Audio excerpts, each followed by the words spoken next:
Welcome back, everyone. We are continuing with Sefer Chafetz Chaim, Yomi, day 24. And today, the Chafetz Chaim will list the last two positive commandments that one transgresses when one speaks lashon hara or rechilut. Now, the first of these commands is the command to distance oneself from falsehood. And therefore, when one speaks lashon hara and it contains any bit of fabrication, any bit of falsehood, any bit of altering certain details, enlarging them to relate something bad about a person to the point that it's not true, violates this command. And now the Chafetz Chaim starts by saying that until now we discussed that everything that we discussed till now applies if the lashon hara rechilut was said about his fellow, even if it's true. However, if one intersperses in his lashon hara or rechilut account any bit of false information, he transgressed the positive command that is written in Sefer Shemot, chapter 23, verse 7. Sheker tirchak, you shall distance yourself from falsehood. Not only does he transgress this positive commandment when he says something false about his fellow, but he's not even called a lashon hara speaker. He's changed his title, his label is changed to that of a motzi shem ra, a slanderer. And as the Chafetz Chaim will very soon discuss in the Klal 1, Sif 1, when we get to the halacha, the very first day, that the punishment for a motzi shem ra speaker is much more severe than that of an ordinary lashon hara or rechilut speaker. And now moving on to the next Sif. And this is the seif which talks about the command to emulate Hashem's qualities and midot. And the Chafetz Chaim continues, it would seem further that one who speaks or listens to lashon hara also transgress the command to follow in his ways. This is in Sefer Dvarim, chapter 28, verse 9. And now this verse, it commands us to emulate the midot, the traits, the positive qualities, and Hashem does not have any negative qualities. All the qualities of Hashem we are commanded to emulate, and as the Chafetz Chaim says, they are purely good, as the Maimer Chazal in Masechet Shabbos says, just as he is compassionate, so should you be compassionate. Just as he is gracious, so should you be gracious. Just as Hashem visited Avram when he just had his Brit Milah, and he was suffering, and he visited him as one would visit the sick, so too we are commanded to visit the sick. And this applies to all of Hashem's refined, pure, and holy qualities. Now the Chafetz Chaim said that someone who speaks or listens to lashon hara transgresses this command to follow Hashem's way. Now, it would be understandable why someone who speaks lashon hara transgresses, but why does someone who listens to lashon hara transgress the command?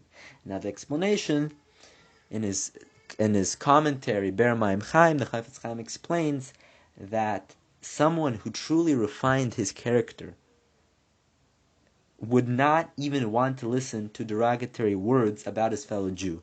He would be on such a level that he would be so refined that this is not what he wants, and therefore someone who does listen to lashon hara transgresses and does not fulfill the command to follow Hashem and His ways. Now, it is known, and the Chafetz Chaim will cite proofs for this, that Hashem abhors deleterious, as the translation goes. He abhors derogatory speech in any form. The first proof that he cites is the Maimer Chazal in Masechet Sanhedrin.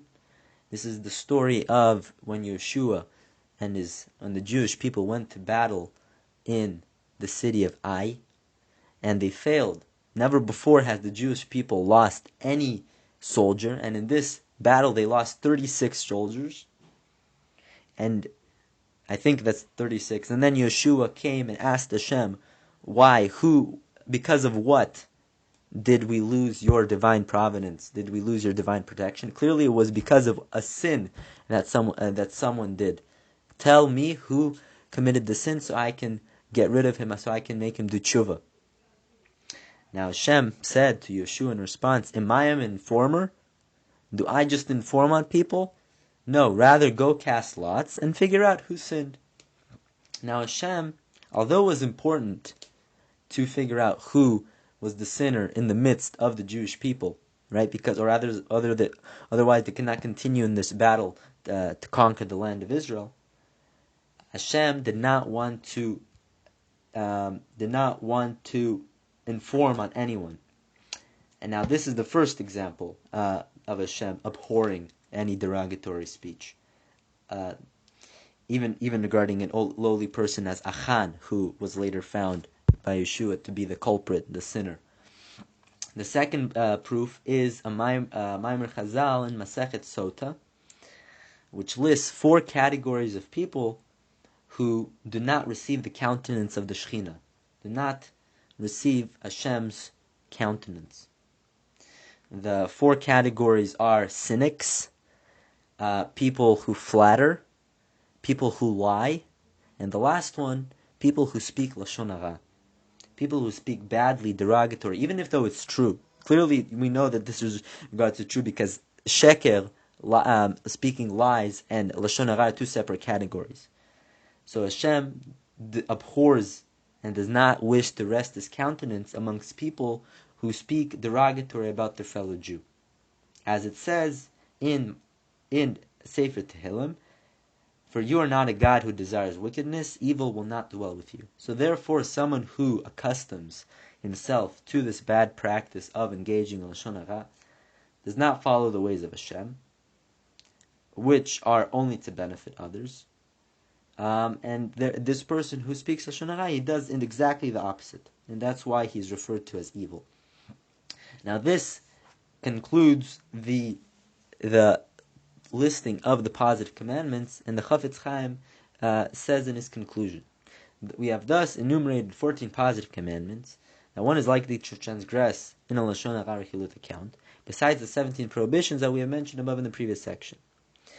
Now he says, although it might be impossible for all 17 negative commandments or 14 positive commandments to be transgressed all in one saying of Lashon Hara, all in one moment, it's obvious that someone who accustoms himself to speaking Lashon Hara will eventually transgress all of these commands. For example, at one time he will speak Lashon Hara about an elderly person, and then he will speak about a Torah scholar, and then he will speak disparagingly about Lashon Hara in someone's presence or in his absence, and so forth until he transgresses all of the 17 negative commandments and 14 positive commandments. And now this ends the Asin section of Sefer Chafetz Chaim, and we will continue B'ezrat Hashem tomorrow with the listing of several curses, arurin, that one may be subject to for speaking Lashon Hara. This does not apply every single time that he speaks Lashon Hara. It applies in certain cases. And after that, with the help of Hashem, we will get to the halacha, and we will finally learn the guidelines that we have to follow when we speak, so that we did not transgress the command not to speak Lashon Hara. Thank you for listening. We will continue B'ezrat Hashem tomorrow.